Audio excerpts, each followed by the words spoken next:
Harris in a salute to the law.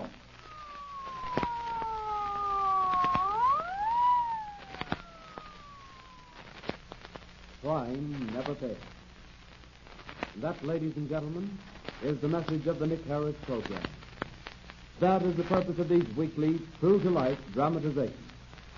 To prove that crime never pays.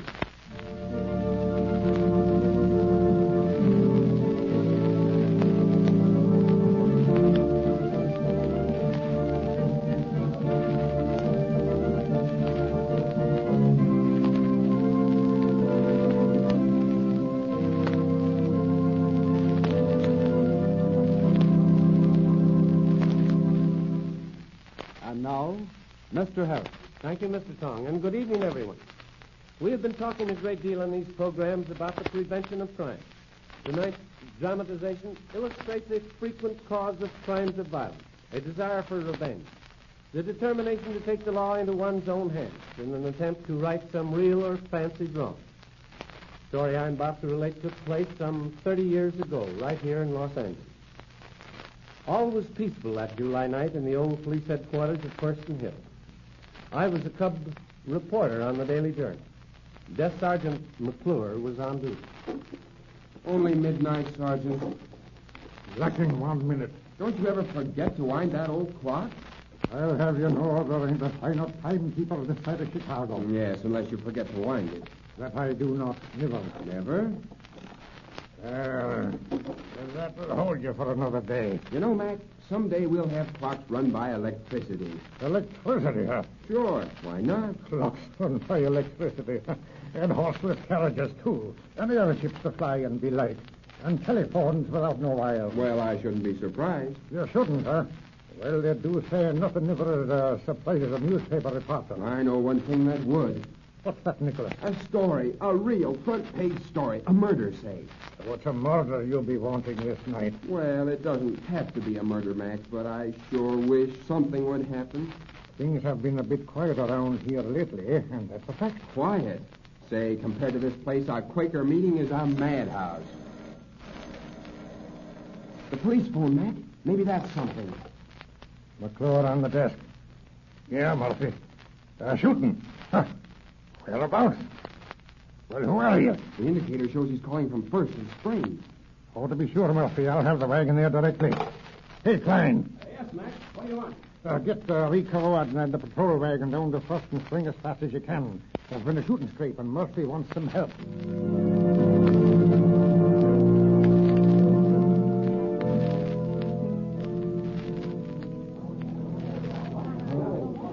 Get back, all of you. Hi, Murphy. All right, Jimmy, this is a stretcher case. Okay, I'll bring it in. Well, come on. Where's the victim? Third floor, back this way and up these stairs. Follow me. Hey there. Where do you think you're going? Oh, nowhere, officer. I was just coming down to see if I could be of any help. Yeah, well, get back up them stairs and be quick about it. I said nobody was to leave the third floor till I gave you permission. All right, officer. All right. What's your name? Pickens is my name. Robert Pickens. Stick around, Pickens, and don't try to make a getaway. Why, certainly not. I was merely going to volunteer my services. All right, stay here. Yes, sir. In here. Over this way. Get back, you. Here in this corner, on the floor. Put the stretcher alongside him. Looks bad, all right. Gosh, yes. Eyes closed, white as a sheet. He's lost a lot of blood already. What's the boy's name, Murphy? Atwood, he said. Donald Atwood. All the rest of these guys here when the shooting took place? Guess so, Jimmy, but none of them will admit seeing it. Well, get Atwood to the receiving hospital. Take Pickens with you and hold him. I'll herd the rest of these guys over to the station later.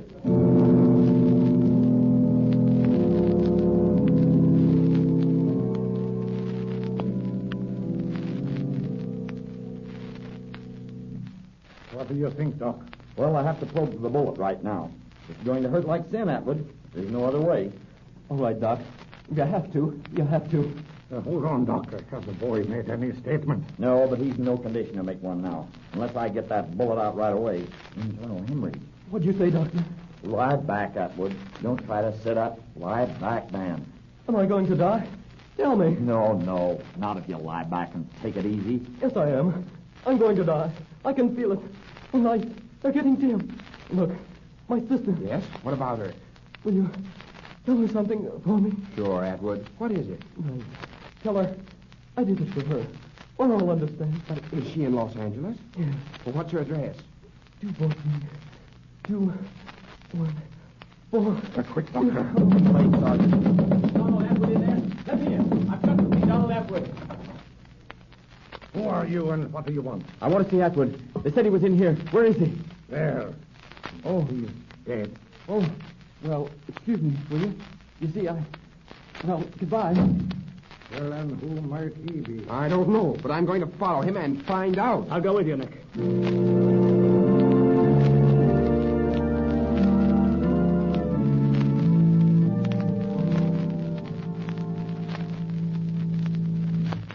Look, Klein, over there. Isn't that the cab we were chasing? Let me see.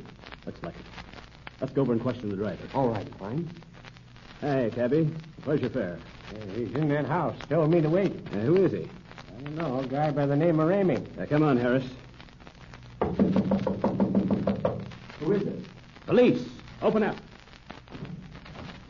What do you want? I'm just leaving. And where do you think you're going, Mr. Ramey? I'm going to find the man that killed Don Atwood. You know who killed him? You there when he was shot? No, I was asleep when the boy brought the message. Don had been shot in Senfield's gambling house. The boy didn't know who did it, but I do. Pickens did it. Pickens? Yes, Robert Pickens, Don's brother-in-law. Don told me he was looking for Pickens. He must have caught up with him in Senfield. Atwood wanted us to take a message to his sister. Said that he'd done it for her. But before she could give us her address, he died. You know it, Ramey? No, not the number. But I can take you there. Not now, though. I've got to find Pickens first. Well, Pickens is at headquarters, and he'll not be leaving until we've had plenty of time to question him. All right, then. Let's go.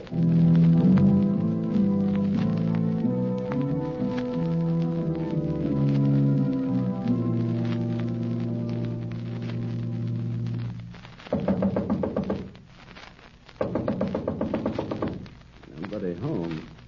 You sure this is the place, Ramey? Yes, I'm sure it is. Number 214, Klein. That's the number that Atwood was trying to tell us. Yeah? Okay, I'll try the skeleton key. Good, it opens. Huh. Maybe she's flown the coop. No, I don't think so. 2 suitcases in this closet, dresses hanging on the hook. She might be working. I remember now. Don told me Laura had been working as a waitress in an all-night restaurant on Spring Street. Suppose I go see. Okay. If you find her, bring her back here. If you don't, come back anyhow and let us know. We'll be waiting. Right. I'll be back as quick as I can. Well, looks like we're in for the wait. Play pitch, Harris? A little. Shucks. Forgot my card. There might be a deck here, though. Sure, here's one. Clear that stuff off the table. All right. Full deck? Just counting to see. 40, 44, 48, 51. Short a card. Oh, well, we can use it anyhow. We know which card's missing. I'll sort them. Spade, heart, spade, club, spade, diamond, club. Ace of spades missing. We'll make the tray the ace. Remember now, Harris, tray of spades is the ace of spades. All right. Shuffle them. Go ahead. Deal. High, low, jack, and game. Like taking candy from a baby. What kind of pitch playing is that, Harris? Why don't you pay attention to the cards? Sorry, Jimmy. I can't seem to get my mind on it. Listen. Somebody's coming, all right. Hey, what you putting those cards in your pocket for? Just in case I get stuck out alone with you again sometime, Jimmy. Laura, this is Detective Klein of the police, and Mr. Harris of the Journal. How do you do? How do you do, Mr. Harris? Pleased to meet you, Mrs. Pickens. I suppose Mr. Ramey has told you. No, I haven't told Laura anything yet, except that you wanted to talk to her. Oh. Well, you see, Mrs. Pickens... What is it? Has something happened to my husband? No, not yet. Well, tell me. Please tell me. I hate to be the one, but your brother's been shot. Oh, how terrible. Where is he? Take me to him. I would, Mrs. Pickens, gladly. Only it's too late. John is dead? Yes, Laura. Oh, but what happened? Who did it? We don't know yet, Mrs. Pickens. But if there's any help you could give the police... No, we'd certainly... no. It will all come out sooner or later, Laura. Wouldn't it be better to tell the whole truth now? No. Oh, all right. I'll tell. 5 years ago, back in a little town in Ohio, I met Robert Pickens. Fell in love with him. My family objected strongly. I should have listened to them, of course, but I didn't. We eloped across the state line into Indiana. He took me to Denver and Butte, and about 2 years ago to Los Angeles. Things went badly when my husband... Well, for a year now, off and on, we've lived on what I could earn as a waitress. I hadn't written my family for years, and I thought and hoped they'd forgotten about me. Until about 3 weeks ago, when my brother Don walked in on me unexpectedly. He wanted me to go back home with him. I refused. I was hearted in anger. I thought Don had gone back east. But last night, just before time for me to go to work, I go on duty at 7, Don came here. Listen, Laura, you simply got to go back with me. I can't, Don. I couldn't do it. I'm not going, and that's final. All right. I didn't want to tell you this, Laura, but it seems I have to. I have been checking up on the husband you've been supporting, and I find he's spending a lot of his time with another woman. Oh, no. Yes, Laura, and that's not the worst. This afternoon, I followed them into a cafe in Chinatown with curtained-off tables. I slipped into the booth next to theirs, and this is what I heard. Well, do we or don't we slip out for Frisco tomorrow night, Effie? No, Bob, we don't. But then you mean you didn't mean it when you said you loved me? Of course I did, Bob. You know I did. Oh, but you see, dear, well, I've done plenty that I wouldn't want to tell my mother. But there's one thing I won't do, Bob. And that's come between a husband and his wife. But Laura's not my wife. She's not? No. She thinks she is. I never told her the ceremony was a phony. Laura's got no legal claim on me, Effie. Not a shadow of a claim. Well, then in that case, Frisco tomorrow night. But in spite of all he had told me, I still refused to go back home with Don. He swore he'd make Robert go through another ceremony with me so that we would really be married. Well, I knew that wasn't necessary. We were married. Robert was lying to that woman. And I begged Don to forget the whole thing, not to worry about me anymore. And when he left here, I thought he was going to. But evidently... I see. Well, thank you, Mrs. Pickens, for telling us. You haven't a thing to worry about. Well, come on, Harris. You'd better come along, too, Ramey. Good night. Well, what do you make of it, Murphy? Neither head nor tail, huh? I thought so. I'd like to get my hands on him, but I won't start anything. Better not. Have Pickens brought in. I want to talk to that fella.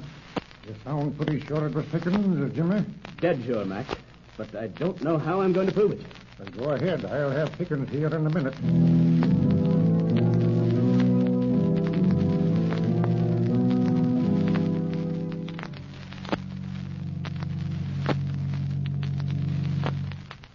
Why not come clean, Pickens?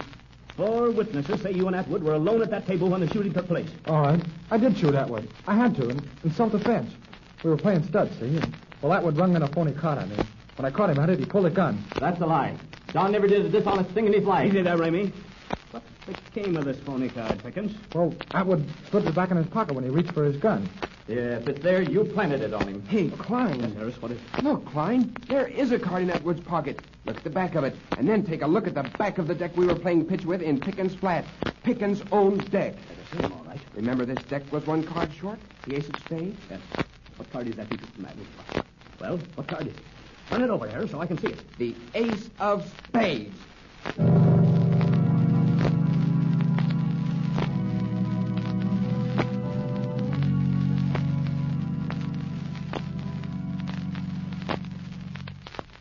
The ace of spades. Yes, Mr. Tong.